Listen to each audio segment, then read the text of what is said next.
All righty. Hey, everybody. Welcome to episode 49 of the Doctrines of Rad. I am one of your hosts. I am Drew. Logan is at a parade this evening. So, as per usual, Logan misses all the fun stuff. I am joined by a guy that I'm actually very excited to talk to tonight. He is a constitutional lawyer, a military lawyer who represents many folks that are dealing with some wrongdoings from the current administration and probably the DoD specifically. He is Davis Younts. Davis, welcome, my friend. I'm happy to have you here. Hey, thanks, brother. I've been looking forward to this. Yeah, same here. So tell me a little bit about you and if somebody doesn't know you or they're experiencing you for the first time, who are you? What do you do? Yeah, so first of all, I'm a Christian husband, father of two amazing girls that we homeschool, and so that's the priority in my life right there is the family. For work, I've been blessed to be an attorney. I was in law school when 9/11 happened. So Wow. September 11th, 9/11, I was in law school, my second year of law school. Because of that, I decided it was my time to join and serve. So I did. So I went into the Air Force as a JAG, served as commissioned officer on active duty for 11 years. Then and continued. Oh, So I retired from the reserves as a lieutenant colonel JAG in December of 2022. man, that is awesome. So tell me a little bit more about how obviously you felt the call to serve after 9/11. I know a lot of people did. I was in the Navy at the time when 9/11 hit. What was that call like for you? Was it more of a duty to country? Was it walk me through what your thoughts were when you joined? Yeah, when I joined, I laugh because I kind of make fun of myself sometimes, but I sort of thought of myself as a true believer. In other words, I just child of the '80s. I would say America, America, let's go. So I knew we were going to go to war. I knew we were fighting back, and regardless of what that looked like, I felt like it was my turn to serve. Both of my grandparents had served, one in World War II, one in Korea. So I thought, wow, this is my chance. This is my opportunity. So in some respects, as a Christian, I think I entered into it a bit naive, to be honest. And I'm not Mm. sure, where God's hand was in that. I see it now, but I'm not sure I handled it all that maturely. I think it was just more a child of the '80s. It's our time to go. I'm going to go. That's interesting. So, and the JAG thing, did you have to finish school before going in as a JAG, or was that kind of like the promise of we will help pay for the rest of it? You come in and complete your qualifications or certifications, whatever you needed to do. Yeah, so there's kind of two ways to do it. There's officers that are already serving in the military and they can get accepted into a program where the military will pay for law school. Others like me, it's you bring that skill set with you to the military. So you finish your law degree first, and then it enables you to be attractive to it. So at that time, it was very competitive to get into the Airforce JAG course. So I was told by a recruiter that the best way to do what you want to do is finish law school, get your license, and go in then. So I was accepted into the program before I graduated, and then what I had to do was pass the bar and then go to officer training.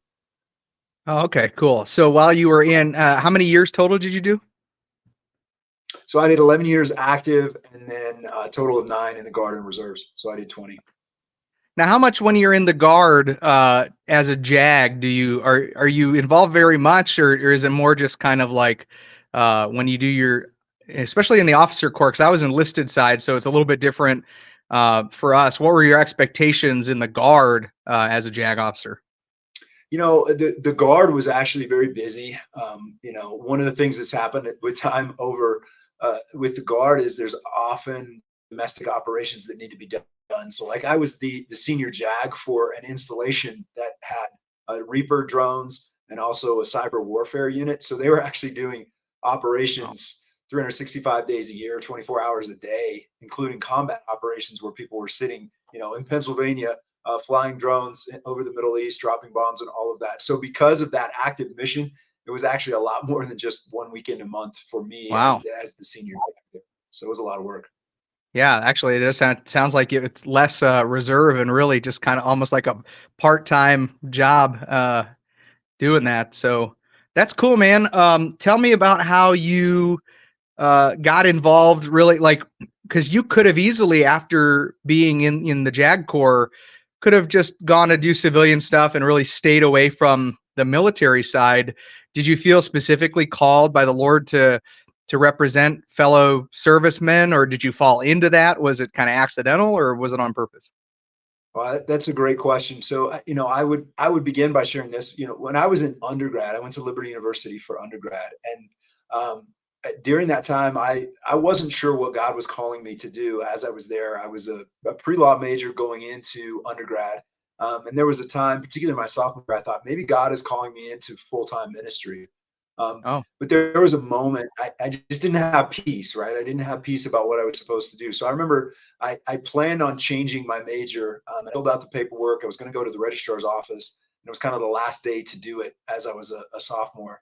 And I went to ecology class, and in that class, I had a student that asked for prayer because there was a pastor back in her hometown that she knew that needed a Christian attorney to represent him in criminal case. It was false allegations in a criminal case, and they were having a oh, really hard time finding Christian attorneys. And that moment, mm, it was just kind of funny. It's one of those things because I look around the room and every other male at Liberty University in that class at the time, every single male in that room was a pastoral studies major, right? Besides me, I was the only pre-law one.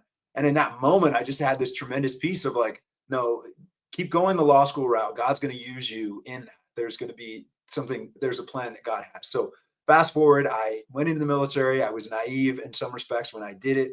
I served. All I ever wanted to do was be a prosecutor, right? All I ever wanted to do was wear the white hat, go in, be, law and order, truth and justice, and all of that. In the Air Force, you understand how the military works. After I'd been a prosecutor at 2 installations, they said, "Hey, it's time for you to do a tour as a defense attorney." Um, wow, and it was the only way I was going to stay in the courtroom, which is what I love. So I was forced basically into providing criminal defense to military members. And about 6 months into that job, um, God just kind of changed my heart towards it. And I think now looking back, I would have a difficult time ever being a prosecutor again.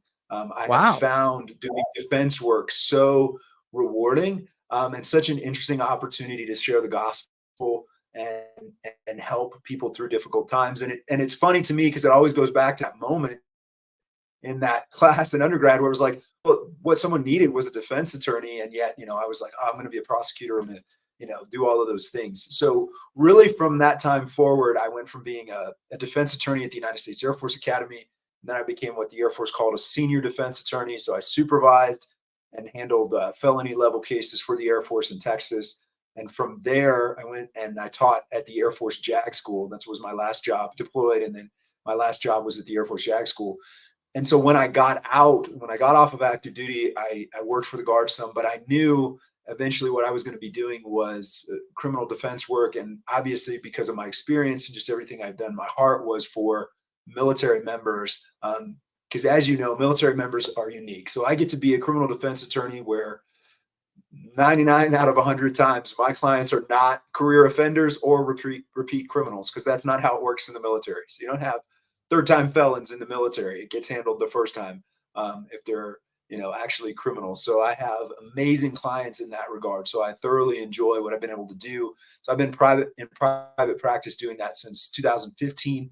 And then in 2019, I started my own law firm and really turned my focus to a lot more religious freedom, constitutional Oh, issues, but continue most of what I do is related to representing military members.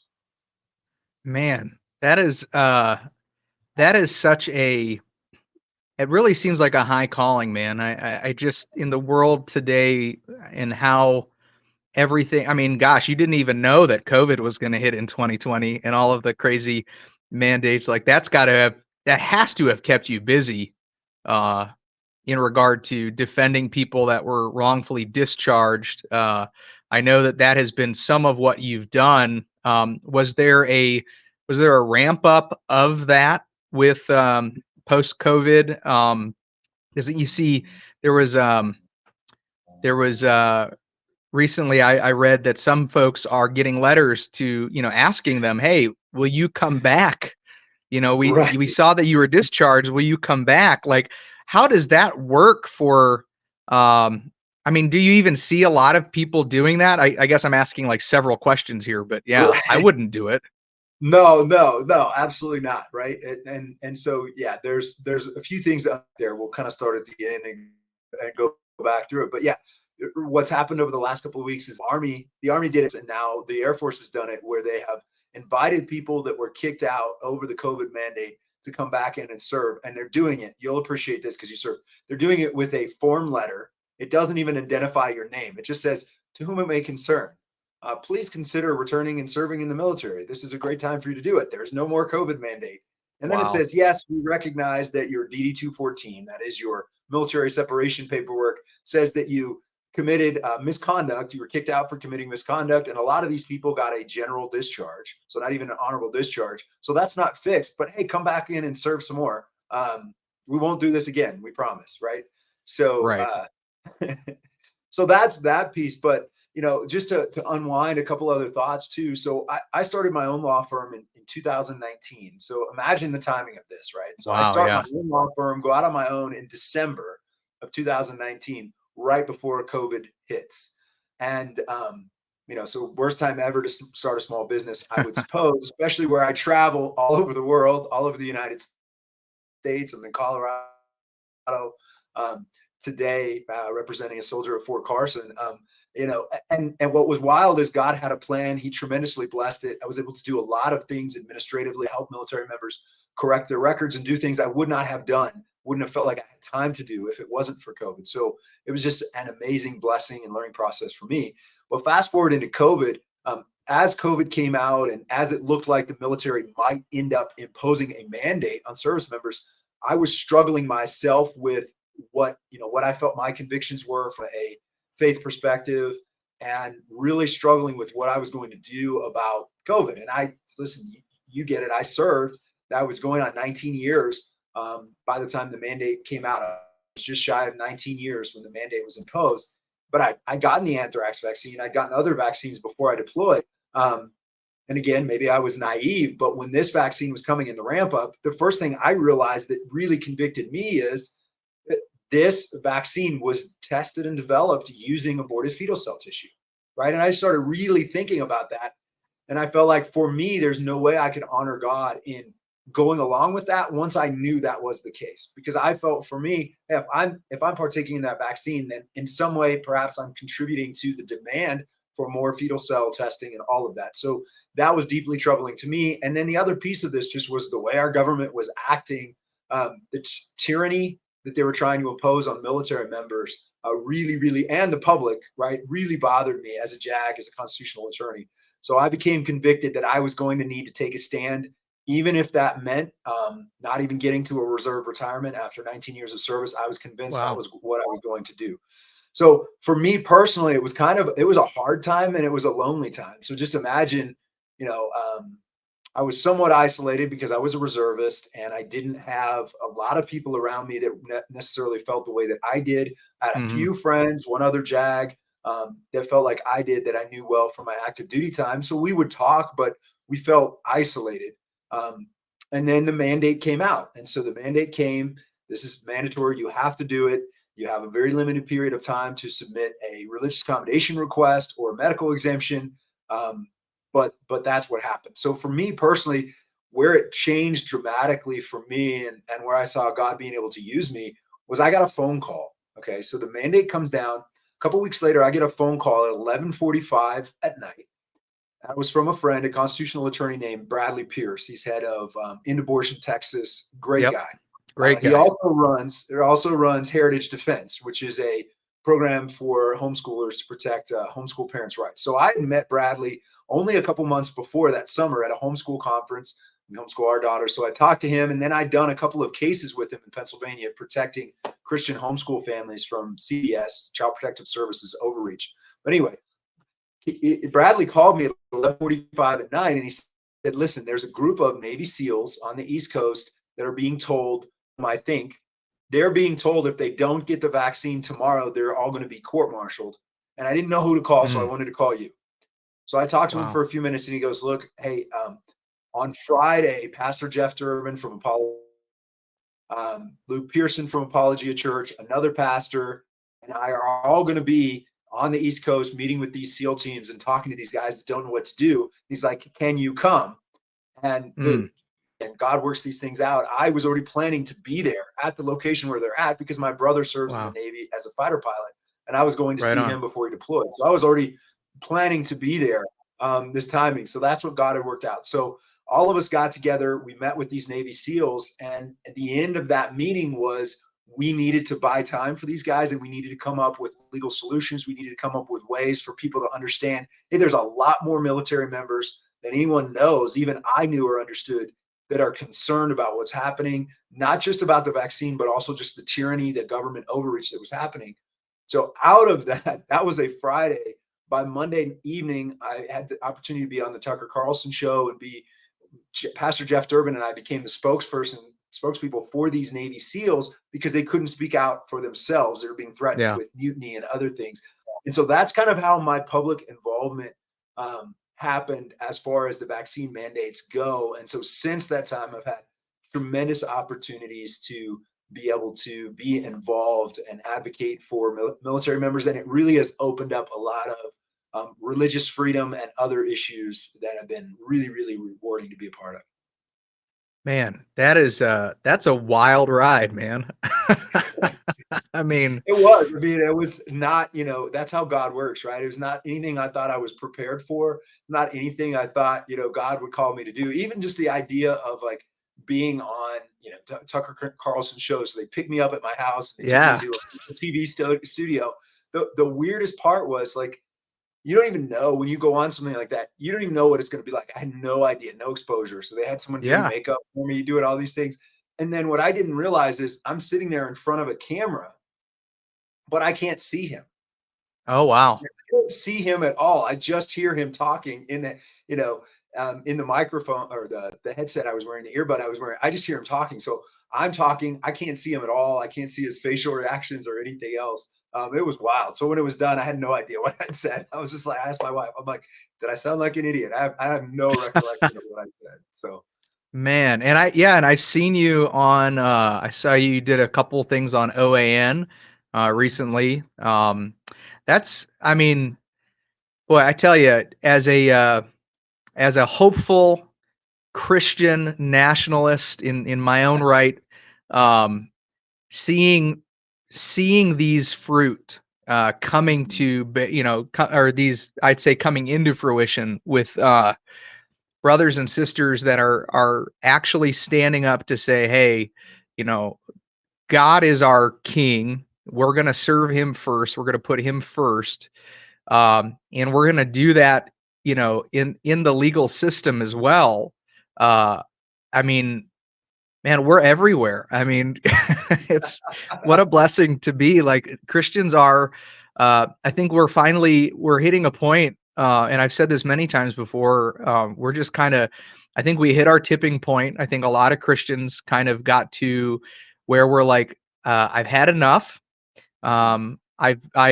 I've come to this conclusion that we're like Aaron Wren put out, we're no longer in neutral world, we're not in positive world anymore, we're in negative world. Um and so if we're going to be in negative world, well, let's stand up for ourselves, let's speak the truth, let's be very transparent, and not be afraid of pushback, because really Jesus says that we're going to get the hate, we're going to get the pushback just by our nature of who we are in Christ. So we can't live anymore afraid of what the world is going to think when it comes to holding God's standards in our country, particularly while we still have the Constitution and the legal system that we have. We should absolutely hold people to that. And you're probably just finding, I mean, I know everybody's worldview is influenced by where they are, what they've done, what they've seen. Uh, do you feel hopeful for Christianity in general? I know a lot of people have kind of this negative, like, oh, and obviously there are people that believe that we're going to lose down here and things are going to get worse and whatever. But in the industry that you're in, seeing the changes or the effects of what you're doing, does that bring hope, or are you still kind of waiting to see? Like, what are your thoughts there towards the future?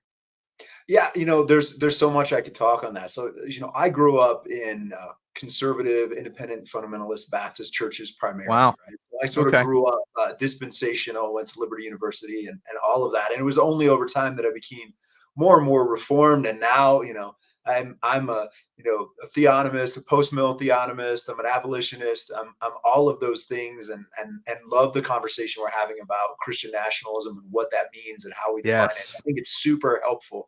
But even more than that, for me, there's always certain things that happen in our lives. But I will say COVID was a huge changing point for me because I was reformed. I was studying theonomy. I was studying some of these other things, and really, I wasn't all the way post mill yet, right? I was just sort of working through it. And COVID happened, and so many things happened during that. And I spent more time in study and prayer, and I really became um, the optimism of being post mill for me was very powerful, and just feeling like that's the way we should be waking up in the morning, ready to be happy warriors for Christ and go out and Mm, spread the message and not amen. limit ourselves to just Sunday morning church. But at that time when COVID started, I was a pastor elder at my church, and very very quickly I began to see, oh wow, you know th- these these guys don't even want to talk about spheres of authority. They don't even want to talk about the possibility of pushing back. So it was a very difficult time. There were Mm, some that were with me, and we entered into some really appropriate compromises. So I don't want to speak ill of those guys in that it wasn't that they weren't willing to do it. So we did all kinds of interesting things. We had outside services at our church. We had at one point we had three services. So we had a fully masked service, then we had a mhm. restaurant mask service, and we had a third service where come as you will. No, don't worry about whether or not you're wearing a mask. At one point, that's what we did. So all of that was interesting. But what came out of that was I realized very quickly that the majority of the pastor elders at our church didn't even want to engage, didn't even want to talk about how to engage well with culture or politics. They would say things like, "Well, I just don't even have time to think about what a Christian view of political philosophy would be," or other things. So Wow. it ended up in a point where I pushed hard for a while, and we all came to an agreement. I came to agreement that it wasn't going to be productive for the church where the majority of the elders were at for me to remain there. But I say all of that to say that I am optimistic because I do see that there are a lot of churches out there, there are a lot of Christians out there that have woken up to this concept that if we sit on the sidelines and we buy into the myth of neutrality, it is Christ or chaos. So we see a crazy world, but I also think in some respects for Christians, we can see how disordered what we see in the world is and how dangerous it is and just how dark Yeah. it is. And it becomes more obvious to us, wow, it is an incredible blessing if we can share the gospel and bring the truth of scripture to the world. The blessing comes from that. The blessing that we've experienced in this nation, when we've had that blessing, has come from the Christian worldview and what that brings. So I am optimistic in that regard. I see a lot of younger guys coming up that are understanding and that are going through this. I mean, even just the idea that there are Christians that are willing to take a stand when it comes to abortion, to understand what the abolition position is, understand what equal Absolutely. protection is, and I see that. And the interesting thing is, all of those guys like Bradley Pierce, Jeff Durbin, and others, they were warning us before Roe versus Wade was overturned.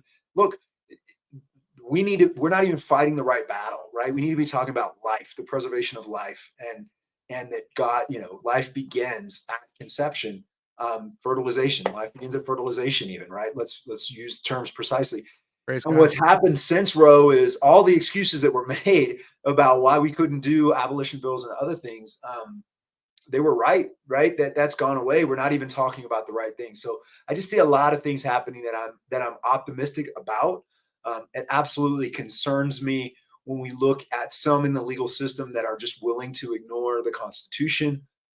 However, I am ultimately optimistic, and I do believe that people are going to see a distinction once Christians are willing to engage in the culture and do it lovingly and do it well and doing it for the right reasons, there's incredible blessing in that. So we'll be attacked, there will be persecution, but also hearts and minds are going to change and come to Christ. So Man, yeah, that's great. How much opportunity do you have to work with Bradley and those guys towards the abolition? Are you focusing? I mean, because that's a big ministry there too as a lawyer. I'm on the board here in Missouri for Abolish Abortion Missouri.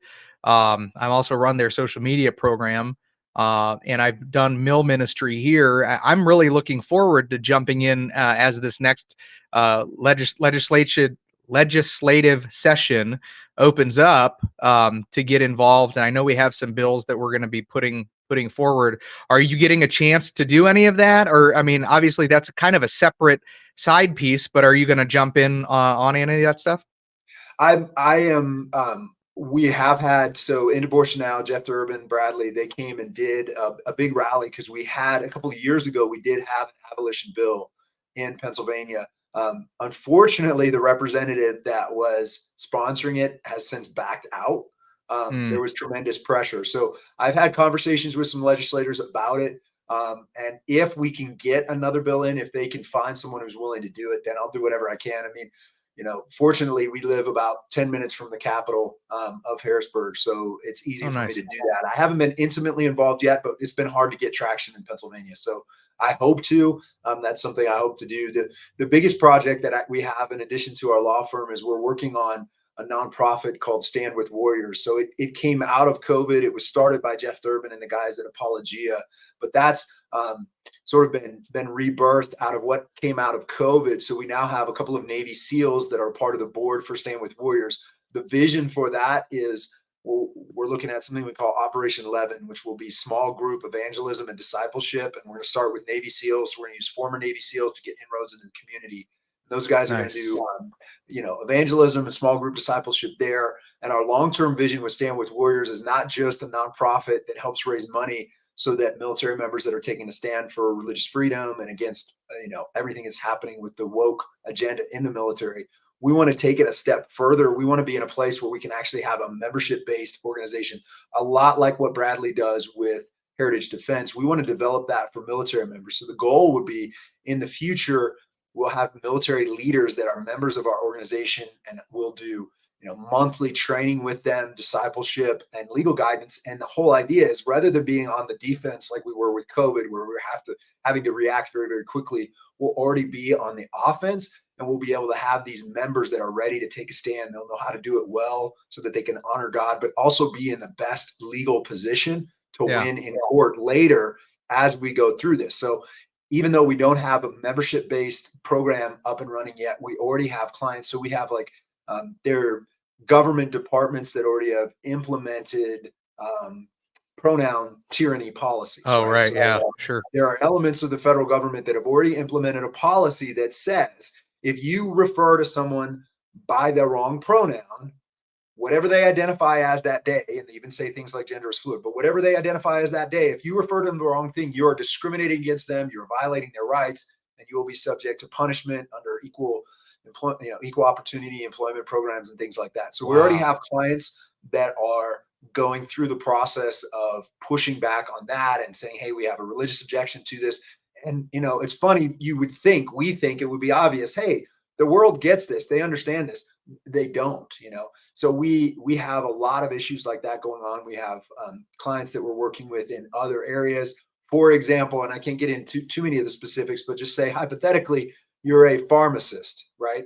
You're a pharmacist, you work for the federal government, and someone comes to you and they're a female and they think they're now want to be referred to as he, and they want you to fill a prescription for testosterone. Well, most Christians would say, as a pharmacist, I'm not comfortable doing that, right? This is not healthy. This is not good. This is not honoring God. So I'm not going to be able to fill that prescription. So those are the kinds of things we're seeing. They're becoming more broad throughout the military as well as throughout the federal government that we need to carefully address and work through legally. But what's fascinating is so many people in the world are not used to Christians taking public stands like that. Yes. They're not even Yes. used to them understanding like, oh, what?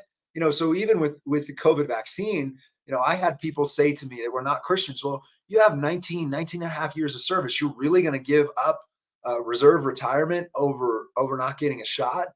And I'm like, yeah, this is just, I feel convicted. This is what God has called me to do. This is the stand he's called me to take. And they were just amazed by that. But it was an interesting opportunity to share the gospel. So that's, I think, part of the reason why I get so optimistic about this is when Christians do this well, we do this right. We do this with love because we actually care about people and we understand the deadly consequences of sin, the eternal death that comes with sin. I see tremendous opportunities to be excited, and it does change a lot of people. And I saw tremendous amounts of military members either come to Christ or strengthen their relationship with Christ through the COVID mandate and what they had to go through because it was so difficult and challenging. And they had to look themselves in the mirror, open up their Bibles and pray and say, am I willing to take this stand? And many, many were. Yeah, and I don't know, you might have already answered this for me, but were you able to keep your retirement? Did you? Yeah, so I was, but this is how God works, right? So I'm in the middle of this fight for myself and for all these other individuals, and I was Yeah. working as a reservist in the Air Force, and I filed my religious accommodation. It was denied. Then there was an appeal process, so I appealed my Wow. religious accommodation. It was denied, and quite frankly, I knew they were all being denied. All of these religious accommodations were being denied. Even the Inspector General for the Department of Defense made a finding that they were just pushing the paper through. They weren't doing what was required under the Constitution or the Religious Freedom Restoration Act to do this. But for me personally, and again, as a military member, you just laugh at the irony of this. My religious accommodation appeal was denied, and I received notice that it was denied on the 3rd of July, right? So, Wow. what a great way to celebrate the Your holiday independence, weekend, right? right? Yeah. Independence Day as a military member, 19 and a half years of service. So I was in this place where I had my accommodation was denied. And so I was given an order. I had 5 days to get the vaccine. If I didn't, then I would be, according to the Air Force, in violation of a lawful order and facing punishment under the UCMJ, facing reprimand, getting kicked out of the military. So that came down. I asked for an extension for 5 days because you could. My leadership gave me that, so I had 10 days to make this decision. My mind was already made up, but I wanted the 10 days to pray through it and make sure we're there. And Mhm. then what happened for me was there was a Thursday or Friday after the 10 days had gone by. The 10 days was up on like a Friday, and so it was a week for them to get the paperwork together. So I knew I was going to get my reprimand and then my notice of separation from the active reserves on Thursday or Friday. So I was waiting Thursday or Friday. On Wednesday evening, a federal court in Ohio in the Doster case issued an injunction that prevented the Air Force from taking any adverse action Wow. against military members. So that came down. Wow. That came down on Wednesday night. Notice was sent out about 6 p.m. Eastern time, and I was fully expecting to receive my reprimand either the next Man. day or the following day. So for me, that injunction in that case is what allowed me to finish the last 6 months of my time as a reservist, have a good year, and then retire from the reserves with 20 years of service. Man, that is unbelievable. What a way that God works. Just seems like such a just a blessing for obedience, and trusting in him to really let him be our provider, let him be our defender. That's the best. I mean, that's the best part of being a Christian lawyer is you have a backup that other people don't have. Like the Lord fights our battles. He truly is a defender of the weak and those that can't take care of themselves. And you're, as an extension of his love for justice and righteousness, you get to play such a role in that. Man, that's incredible. I retired. My ceremony was November of 2019. I Mm, was out in Bremerton, Washington, okay. and I you know there was not even a conversation about COVID until really like right around the time that we left the state. We came out to Missouri because we were planning to move here to be closer to my wife's family, and within a few months, they started kind of talking about COVID and all of that. And uh, boy, I tell you, I don't know. I mean, I didn't have to face the mandates because I was already retired. I was already approved and the process was up. I know that that's the Lord sparing me from having to go through what you went through, what so many of our other service members have gone through. Uh, because I don't know what I would have done. I mean, I've got brothers that are still in that are really suffering through. I mean, the fact that retention is down, the fact that I mean they're pulling double duty just to make ends meet, as a in their departments and their divisions on ships. I mean, it's the manning is a crisis, it's a problem. And then how do you trust? I think that's the biggest thing too, is how do you trust now the system that you volunteered to defend, you volunteered to lay down your life for whatever they would call you to do. And I was very similar to you. Like if they told me to get a vaccine for something in my early years, I never thought anything of it. I wouldn't have batted an eye. I would have just been like, all right, well, I need to do this. And um, so God lined up all of those cards for me. But man, I just think, man, I really believe that you're like, when I say you're doing kingdom building work, I truly believe you are doing God's work. You are, man, just you are what people need, because I didn't know that people like you even existed when I was in the service. If I Right. had known, there were lots of times where I felt, uncomfortable being in a certain situation, but because, I wanted to get my retirement, my pension, I dealt with it. I sucked it up and moved on and, head down and move forward. Um, more people, I mean, it's probably a purposeful thing. I'm sure the military doesn't typically let people know that you do what you do.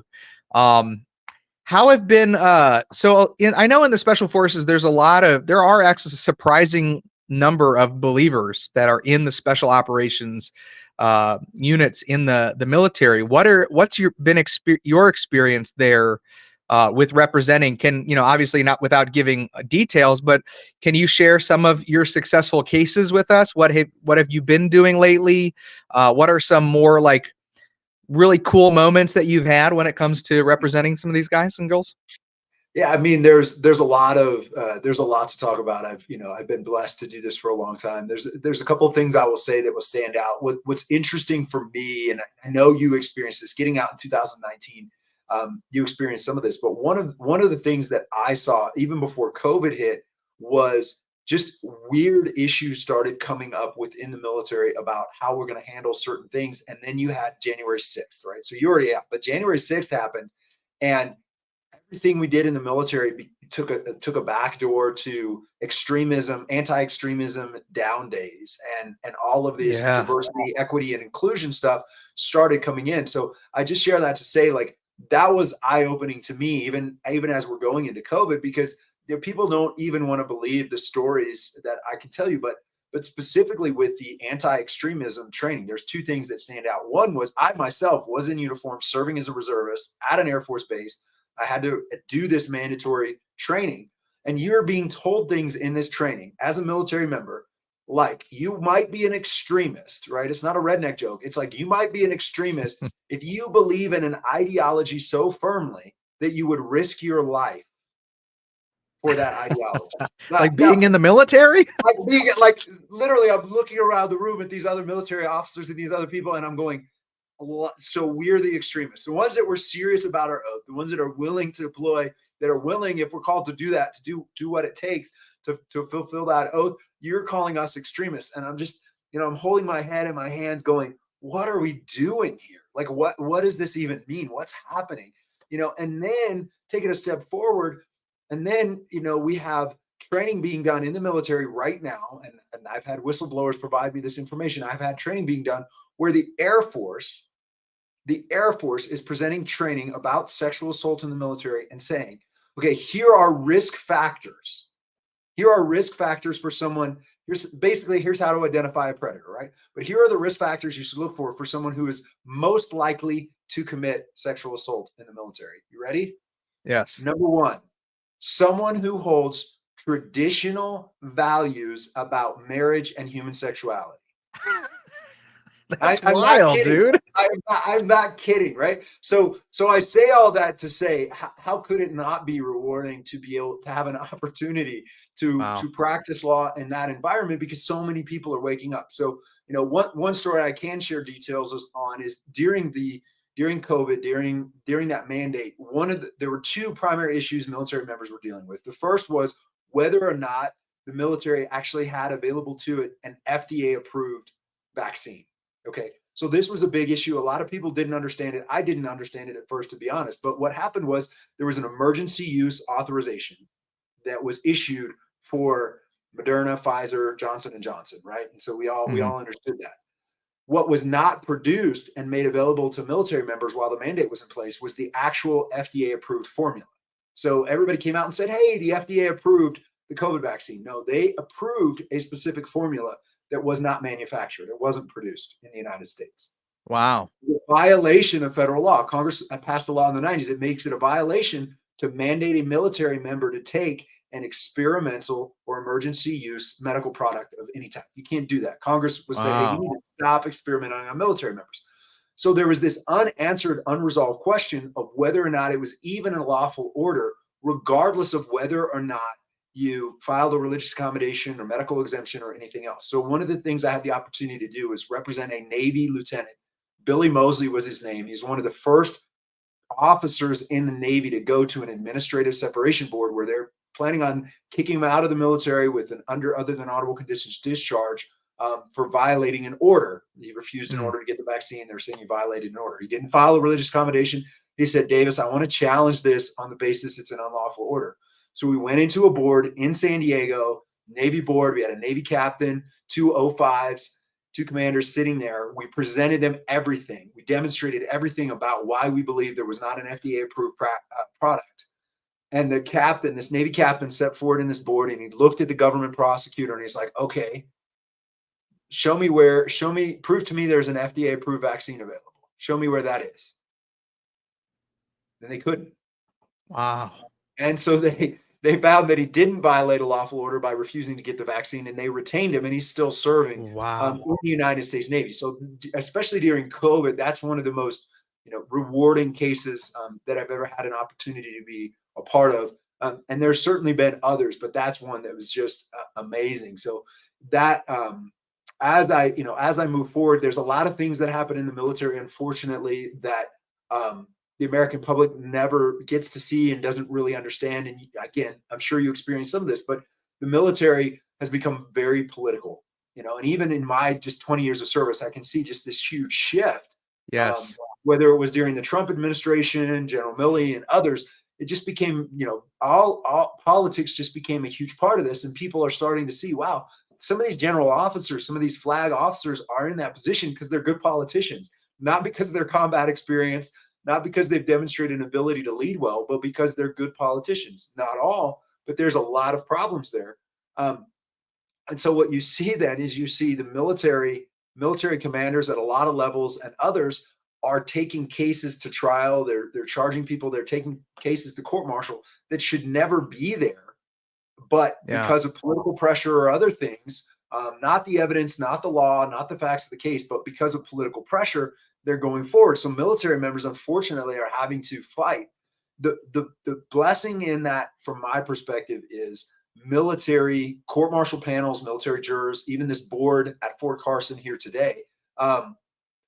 There's still just a majority of these officers and senior enlisted that I get to work with that want to do the right thing, that want to uphold Good. the Constitution, that want to do the right thing, and will set politics aside and do that. I mean, that's what happened in the Navy board. I'm sure there was tremendous fallout for that Navy captain and those others that sat on there and did the right thing. But the reality is, despite that political pressure, you still have a lot of people in the military that are willing to consider a case, look at the law, and reach a right conclusion. So I see that over and over again, and I'm incredibly impressed with military juries, court martial panels, as well as boards, Yeah. which is encouraging. That's good. Let me ask you something because my experience, I was in, I think it sounds like you were in too around the same time. Don't Ask, Don't Tell was repealed. Prior to that, I had a few shipmates that got kicked out for being gay. Like it was a very interesting thing. Then Don't Ask, Don't Tell was repealed, and then it seemed like everything kind of evened out a little while from probably 2005 to 2015, 2016 ish. But like now being out, it is like, where did all of these transgender folks come from in the military? Like, did they, what it seems to me that they just showed up one day. uh I had maybe interaction with one towards the end of my career in 2018, 2019. But now you look at it and you've got like all of these high level officers, these officials that are, I mean, even our, the Rachel, whatever, Richard Levine that goes by Rachel, being a, the health, whatever he is. I mean, did you notice that too? Did you notice that there seemed to be like a surge of folks that all of a sudden just came out as transitioning? So yes, that's absolutely true, right? So I would say I had almost an identical experience when I first came in. You had Don't Ask, Don't Tell. Don't Ask, Don't Tell went away, and it really wasn't a huge like impact that I saw on a daily, regular basis, right? It just Right. didn't seem like it was that big of a deal. And then move forward to the last couple of years of my career, and part of it is simply this: other than policies that the Trump administration tried to implement, as it stands right now, and I have a hard time even expressing this because it seems insane. But as it stands right now, if you are someone who thinks they might be transgender and you want to have an opportunity to have the United States government pay for every dollar of your transitioning, for all the hormones, for anything else you need for the rest of your life related to that, guess what you can do? Join the United States military. There's your recruiting commercial, right? So I think that's part of the reason, unfortunately, why you have more of it in the military right now, because the policy is we're going to pay for it. Now, just again, think about that for a second. We kicked people out. We kicked out thousands of people over the COVID vaccine, which was not effective, right? It proved to not be effective, didn't prevent infection, didn't prevent the spread. People who had natural immunity had a better opportunity of either not getting it at all or having not a very intense case of COVID throughout Right. this process. And it was readiness. It's military readiness. We have to have people that are ready to go. That's why we're mandating this. At the same time, they're approving transgender surgeries for someone that's going to cost the United States government, the United States military, money that should be going for bullets, ammunition, training, ships. You have that paying for transgender surgeries, $250,000, $300,000, $500,000 worth of surgery Wild. and medication. And that person that's going through that surgery, these are experimental surgeries for the most part. They have devastating consequences, high infection risk, and all of that. You and I both know that individual, if they actually go through with the surgery, is going to be non-deployable potentially for a very long period of time, potentially for years. And yet Yeah. we're paying for that in the United States and the United States military. So why is there more of it in the military now? I mean, I think it's an economic issue where the, the taxpayers are paying for it, and that's what we're recruiting. I mean, let's be honest. Yeah. There's been plenty of stories out there where that seems to be what the military is recruiting. So is there a recruiting crisis? Is there a retention issue? Yes. Is the Department of Defense identifying any of the reasons why? No, I don't think they're willing to. Man. So I guess that kind of leads a little bit into this last question I'll ask you. So you brought up pronoun usage and these requirements that our service members are kind of being forced to have to go through. Have you been able to defend a case yet, where someone has been disciplined for not using pronouns, or do you think this is going to be the next big thing going to happen in the military? So I think right now, so Health and Human Services, the Department of Health and Human Services, which is run by Admiral Richard, also known as Rachel Levine, right? The man that we call the first female admiral in United States military history, which is laughable in itself. Anyway, Yes. HHS is the first department that has pushed out this level of, I would call it, a somewhat tyrannical pronoun usage policy. So it shouldn't surprise us at all that that's who's pushing it out. That's the department that's pushing it out. So I think in part what's happening with HHS is a test case. In other words, I think they're Mm, rolling it out with HHS to see how people react to it. Do people actually refuse to comply? Do they have a lot of cases where they have to deal with this? Do people submit religious accommodations asking for an exception to this policy? I think that's what's happening right now. So this is the next battle. I am hoping with some of the clients we have with HHS and other things that there will be successful pushback on it and they won't try to do it. But I do think that is going to be one of the next fights. But what we're going to see and what Christians all need to be praying about is we are really truly seeing two religions clashing yes. together, right? We're seeing the Christian, Orthodox Christian faith and understanding of what it means to be a Christian and to have a godly biblical view of human sexuality is coming into direct conflict with the sexuality cult, the transgender Yeah. cult that's there, right? That's it's people worshiping man and worshiping sex and all those things. So you're really seeing two religious beliefs clash. And what's happening then culturally, what's ultimately going to happen in courts, government, and military is there's going to be a question of it's not whether or not there's going to be religious freedom. It's going to be a question of which spiritual warfare, which religion is going to prevail.